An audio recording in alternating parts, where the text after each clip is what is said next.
होशिया नबी की किताब और 6ठा अध्याय चैप्टर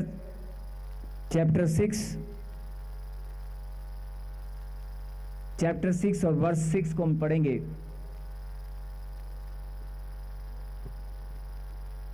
लेकिन वचन में जाने से पहले कितने लोग परमेश्वर से प्रेम रखते हैं? झूठ तो नहीं बोल रहे? पक्की बात है, अभी पता चल जाएगा। पढ़े 6 का 6 पढ़े। क्योंकि मैं बलिदान से नहीं स्थिर प्रेम से ही प्रसन्न होता हूँ और होम बलियों से अधिक यह चाहता हूँ कि लोग परमेश्वर का ज्ञान रखें।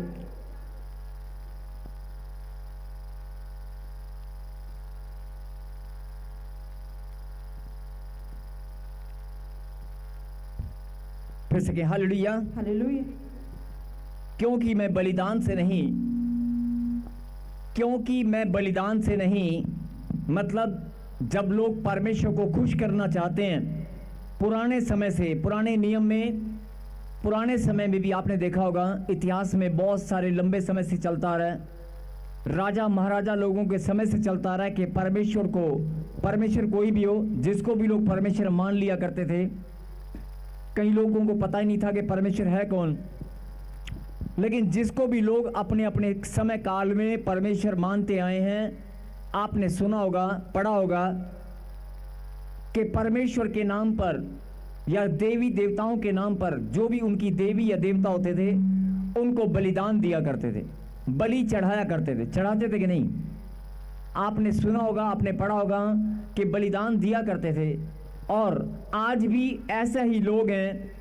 बलिदान का स्वरूप बदल गया है, बलि का स्वरूप बदल गया है, लेकिन लोग बलिदान आज भी देना चाहते हैं। बोलो आमीन, बोलो हालेलुया। हालेलुया। मेरे कहने का मतलब है कि परमेश्वर क्या चाहता है? परमेश्वर चाहते हैं कि आपका सैक्रिफाइस, बलिदान बहुत सारे होते हैं, बहुत तरीके से, बहुत अलग अलग तरह से बलिदान होते हैं।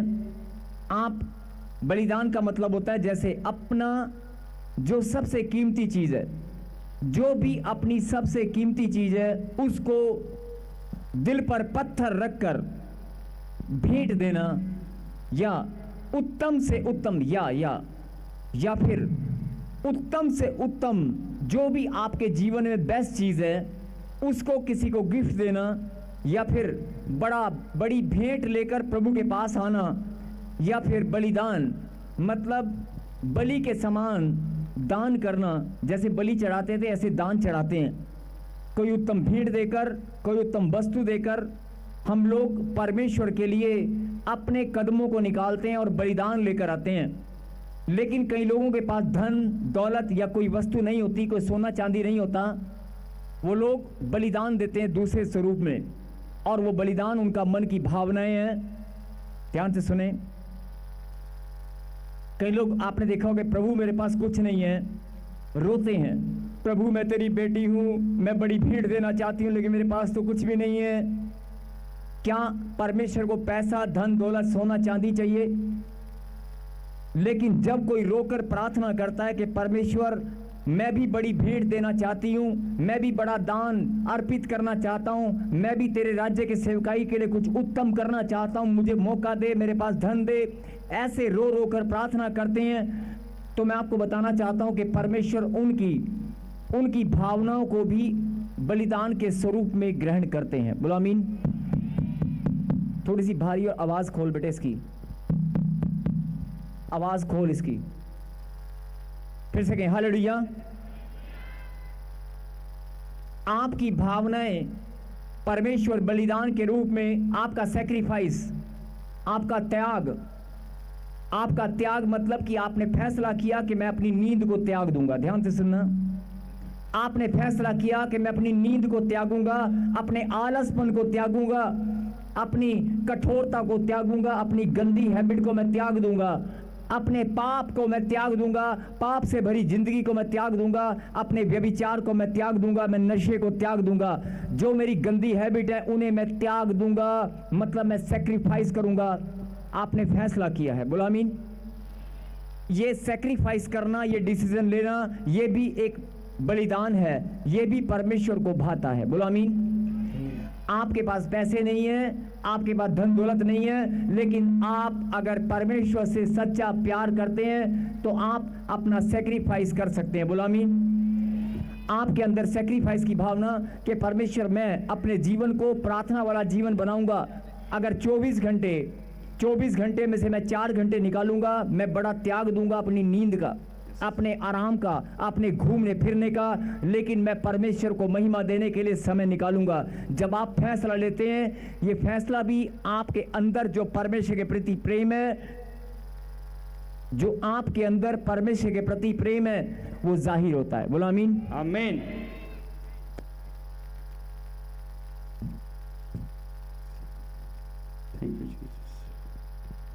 जोरदार ताली बजाएंगे सब प्रभु की महिमा के लिए। हालेलुया।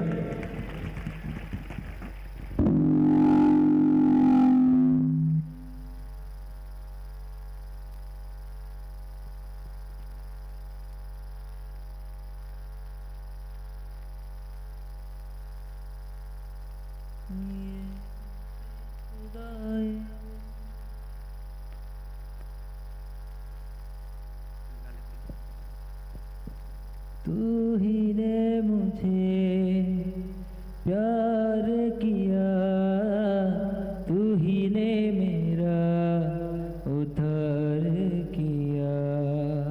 Thank you Jesus.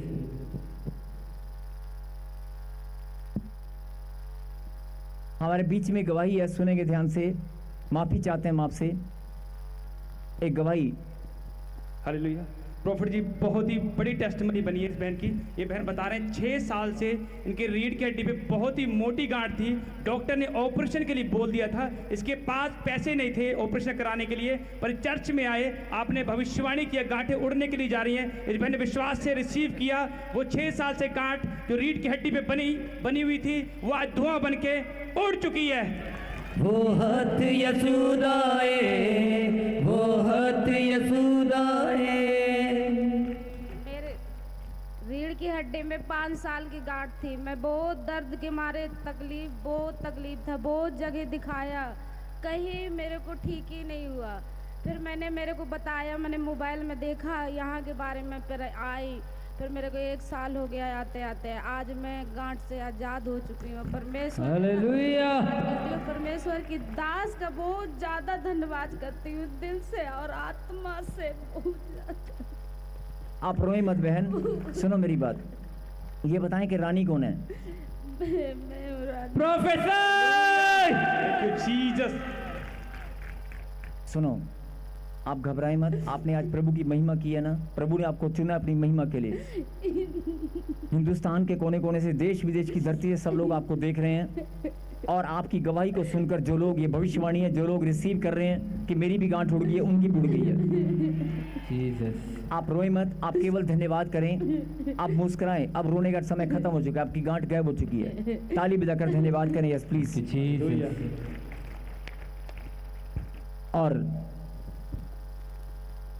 मैं बता रहा था आपको कि अगर आपके अंदर, जो आपके अंदर भावनाएं हैं, सेक्रीफाइस, आप जब फैसला लेते हैं बड़ा सेक्रीफाइस करने का परमेश्वर के राज्य की सेवकाई के लिए, कई लोग फैसला लेते हैं कि पहली जॉब की मैं अपनी सारी की सारी सैलरी मैं प्रभु को दूंगी, लेकिन ये देना बहुत मुश्किल होता है, पूरा परिवार चलाना है। लेकिन आपने फैसला ले लिया है, बड़ा मन भारी करके या मजबूत करके आप ऐसा फैसला लेते हैं, और आप अपनी सैलरी को आप लेकर आए हैं, या फिर अपना बड़ा धन एक आप इकट्ठा करके आप कहीं से लाए हैं। बहुत सारे लोग सोना चांदी को प्रभु के लिए अर्पण करते हैं, वो भी एक त्याग की भावना है। बहुत सारे लोग अपना गिफ्ट, जो किसी ने गिफ्ट दिया उसको भी आगे प्रभु के चरणों में रख देते हैं। मेरा कहने का मतलब क्या है कि जो आपके बलिदान हैं, जो आप बलिदान या दान, भेंट दशवांश और आपके बलिदान जितने भी हैं आपकी, उसके अंदर मैं आपको बता रहा हूं, आपका बलिदान खाली पैसों से नहीं होता है, खाली सोना चांदी से नहीं होता है। परमेश्वर आपके भेंट और आपकी बलिदान को हर तरह से चेक करते हैं, हर तरह से परखते हैं। मैंने आपको बताया कि आप अगर भावना भी रखते हैं, आपके मन में भावना है कि मैं परमेश्वर के लिए कुछ करना चाहती हूँ, प्रभु मेरे पास पैसे नहीं है लेकिन मैं कुछ करना चाहती हूँ, आपकी भावना अगर सच्ची है तो परमेश्वर उसे ग्रहण करेंगे। आपकी भावना अगर सच्ची है तो परमेश्वर उसे ग्रहण करेंगे।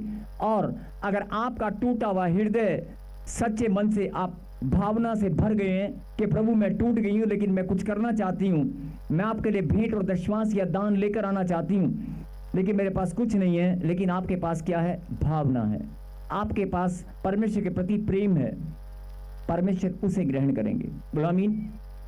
और यही चीज हमें समझनी है। प्रभु ने कहा कि मैं बलिदान से, ऐसा नहीं कि बलिदान से परमेश्वर प्रसन्न नहीं होता, बलिदान से तो होता ही है, लेकिन यहां पर परमेश्वर आपको कुछ और गहरी बात बताना चाहते हैं कि मैं बलिदान से नहीं, उससे भी ज्यादा स्थिर प्रेम से, मेरे पीछे गए, मैं बलिदान से नहीं, स्थिर प्रेम से प्रसन्न होता हूं। मैं बलिदान से नहीं, स्थिर प्रेम से प्रसन्न होता हूं। कहें आमीन। आमीन। और यह स्थिर प्रेम होता क्या है? हालात और परिस्थिति कैसे भी हो, डॉक्टर ने जवाब दे दिया हो, लोग ताने मारते हैं, लोग ताने मारते हैं, लोग कहते हैं तू चर्च में जाता क्या करने, और मेरे पास कोई जवाब नहीं होता, मेरे पास कोई जवाब नहीं होता। लोग उंगलियां उठाते हैं, मेरे ही घर के लोग, मेरे ही परिवार के लोग उंगलियां उठाते हैं, तू गया क्या करने, और तूने 3 बार कहा था कि मैं जाऊंगा, लेकिन तू 10 बार जा चुका, तुझे चंगाई अभी तक नहीं मिली।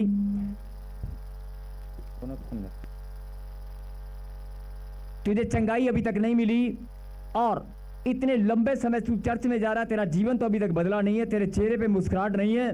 तो ऐसे लोगों को मैं बताना चाहता हूं कि नहीं, आप अगर प्रभु के पास आते हैं, और अगर प्रभु के पास आने से आपका जीवन बदला या नहीं बदला, लेकिन प्रभु की दृष्टि निरंतर आपके ऊपर लगी रहती है, वो आपको देख रहा है, और सही समय पर वो आपको प्रतिफल देंगे। और मैं फिर बताना चाहता हूं कि अगर पोस्टमैन, अगर डाकिया, अगर कोई डिलीवरी बॉय, अगर कोई कोरियर वाला लड़का आपके घर पर, जिस पर आपका नाम लिखा हुआ है, सही समय पर सही टाइम पर आप ही के घर, पड़ोसी के घर देकर नहीं जाता है, आपको फोन भी करता है, किसी और को फोन नहीं करता है, आपके घर पर सही टाइम पर सही डिलीवरी करके जाता है। और आजकल तो ऐप्स आ चुकी हैं, ब्लिंकिट, 2 मिनट में डिलीवरी आपके घर पर सही टाइम पर आती है। तो खुदा बोलता है मेरे पास भी दूत है, मेरे पास भी सेना है, तेरी आशीष के ऊपर तेरा नाम लिखा हुआ है। रोने की जरूरत नहीं है, तड़पने की जरूरत नहीं है, घबराने की जरूरत नहीं है, मेरे पास भी सेना है, तेरी ब्लेसिंग के ऊपर तेरा नाम लिखा हुआ है। सही समय पर, मैं जानता हूं, सही समय पर मेरे दूत तेरे पास आएंगे और तेरे ही घर आएंगे, किसी और के घर नहीं जाएंगे।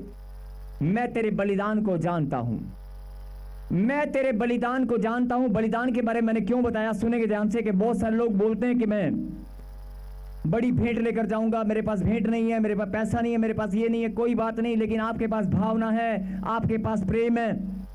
क्या आपके पास प्रेम है? क्या आपके पास प्रेम है?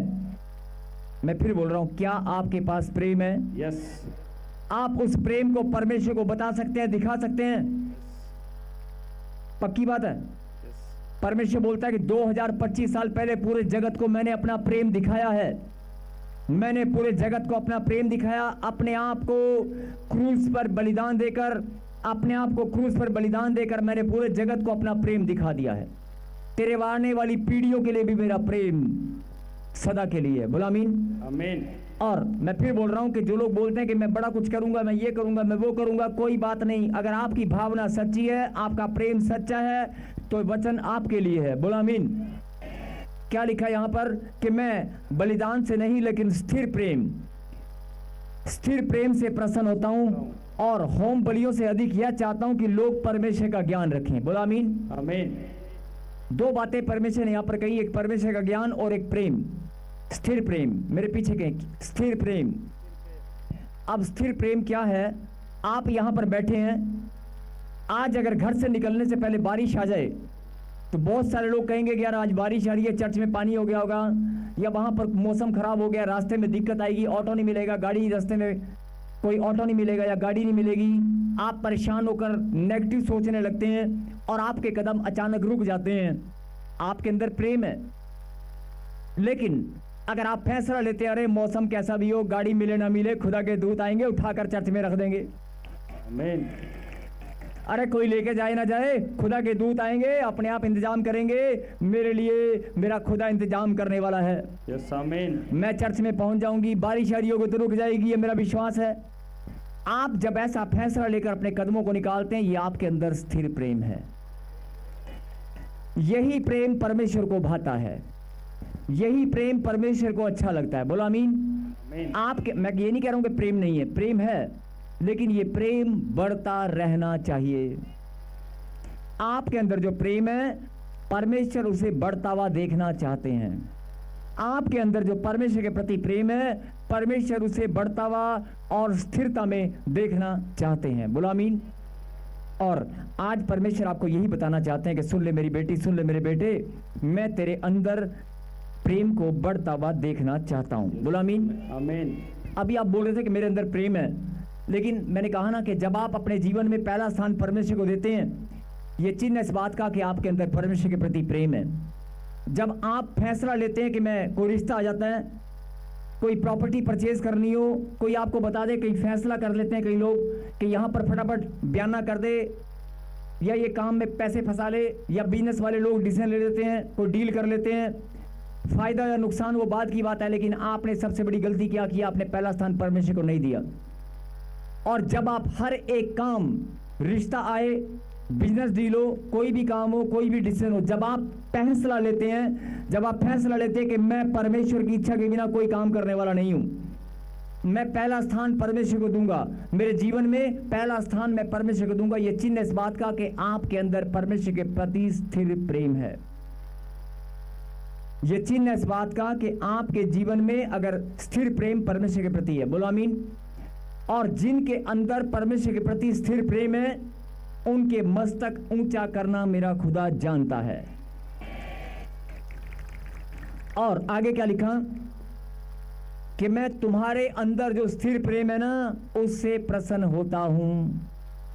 अब सुने ध्यान से, बहुत सारे लोग, बेटे वॉइस खोल इसकी, बहुत सारे लोग बड़ी बड़ी तपस्या, बड़े बड़े उपवास करते हैं, बड़े बड़े उपवास और प्रार्थनाएं करते हैं, बड़ी बड़ी तपस्याएं पुराने समय में लोग करते आए हैं कि मैं परमेश्वर को खुश करूंगा, लेकिन आपकी भावना, आपका बोना तो करता ही है, आपकी सेवा, आपका बोना, आपकी प्रार्थना तो करती है। ध्यान से सुने, आपका बोना, आपकी प्रार्थनाएं, आपकी सेवा, ये तो परमेश्वर के प्रति प्रेम दिखाती हैं, लेकिन अगर आपने पहला स्थान अपने जीवन में परमेश्वर को देने का फैसला किया कि मैं हर एक काम में पहला स्थान परमेश्वर को दूंगा, यही चीज परमेश्वर को भाती है। और आपने, अगर आपके अंदर स्थिर प्रेम है, आपके अंदर अगर परमेश्वर के प्रति प्रेम है और वो स्थिर है, तो यहां पर क्या लिखा, परमेश्वर आपसे प्रसन्न है। आपको कुछ भी करने की जरूरत नहीं है, बड़ा उपवास, बड़ी तपस्या, बड़ी सेवा करने की जरूरत नहीं है, आपको सिर्फ सच्ची भावना, सच्चा प्रेम परमेश्वर को दिखाना है, परमेश्वर आपसे प्रसन्न हो जाएंगे। और अगर परमेश्वर आपसे प्रसन्न है, जिसके ऊपर खुदा मेहरबान हो, जिसके ऊपर परमेश्वर प्रसन्न हो, उसके पास किसी बात की घटी हो सकती है। अब आप यहां से समझ जाओ कि अगर आप परमेश्वर को सच्चा प्रेम करने वाले उसके बच्चे हैं, तो परमेश्वर ने भी कहा कि मैं तो तुझसे प्यार करता ही हूं और तू भी मुझे प्यार करती है, तो फिर शैतान बीच में कहां से आएगा, फिर बीमारियां बीच में कहां से आएंगी। आज मैं तेरे प्रेम में स्थिरता चाहता हूं। बहुत सारे लोग प्रेम करते हैं लेकिन पीछे हट जाते हैं, प्रेम करते हैं लेकिन पीछे हट जाते हैं, कहते हैं मेरे को चंगाई नहीं मिली, मेरा काम नहीं बना, मेरा नंबर नहीं आया, मेरी गवाही नहीं बनी। या फिर लोग जब उंगलियां मारते हैं, ताने उठाते हैं, जब बार बार किसी को ताने मार, रुक सिग्नल तोड़ के आया तू, चल जाने दो ना सर। जाते हैं, नकारात्मक सोच बन जाती है। आपके अंदर शंका या नकारात्मक सोच अगर आ चुकी है, पीछे वाले, सबसे पीछे वाले, आपके अंदर अगर नेगेटिविटी आ चुकी है कि तेरा कुछ नहीं बनेगा, तू ठीक नहीं होगा, कई लोग ताने मारते हैं, आपके मन में अंदर ही अंदर आंसू गिरने लगते हैं, तो इसका मतलब आपके अंदर परमेश्वर के प्रति प्रेम नहीं है, विश्वास भी नहीं है, प्रेम भी नहीं है। अगर आप कोई कुछ भी कहे, आपके अंदर प्रेम है कि नहीं, किसी और को चंगाई मिले ना मिले, मेरे जीवन में ऐसा क्रम होगा, मैं खुदा की संतान हूं, सही समय पर वो जानता है मुझे आशीष मिलेगी, मेरी आशीष मेरे ही पास आएगी, मेरा ही घराना बदला जाएगा। जब आप ऐसे प्रार्थना करते हैं, बस यही बात परमेश्वर को अच्छी लगती है। मैंने कहा ना, आपके अंदर जो परमेश्वर के प्रति प्रेम है, आपका प्रेम परमेश्वर को प्रसन्न करता है। आपकी भावनाएं, आपका प्रेम परमेश्वर को प्रसन्न करता है। और अगर परमेश्वर आपसे प्रसन्न है तो फिर कौन आपकी ब्लेसिंग रोक सकता है। और आगे क्या लिखा, मैं होम बलियों से अधिक, जो आप बलि लेकर आते हैं या धन्यवाद करते हैं या कुछ भी, जो भी आपके बलिदान स्वरूप हैं, उनसे बढ़कर परमेश्वर ये चाहता है कि आप खुदा का ज्ञान रखें। बोलो आमीन। आमीन। ये प्रभु ने मुझे वचन दिया और कहा कि इनको बता दे कि आज बहुत सारे लोग प्रेम करते हैं लेकिन उनको मालूम नहीं है कि प्रेम को स्थिर भी रखना है। प्रेम करते हैं लेकिन अपने प्रेम को स्थिर रख नहीं पाते। अपने प्रेम को, क्योंकि पास्टर जी मिलेंगे नहीं, प्रॉफिट जी मिलेंगे नहीं, या कोई वॉलंटियर आपकी बात सुनेगा नहीं, या चर्च में किसी ने आपकी बात सुनी नहीं, आप टूट जाएंगे। आपका टूटना, आपका नेगेटिव बोलना आपकी कमजोरी की निशानी है। अगर आप प्रभु की संतान हैं तो आपको ताना मारने वाले थक जाने चाहिए। अगर आप पर उंगलियां उठाने वालों के हाथ में दर्द हो जाना चाहिए।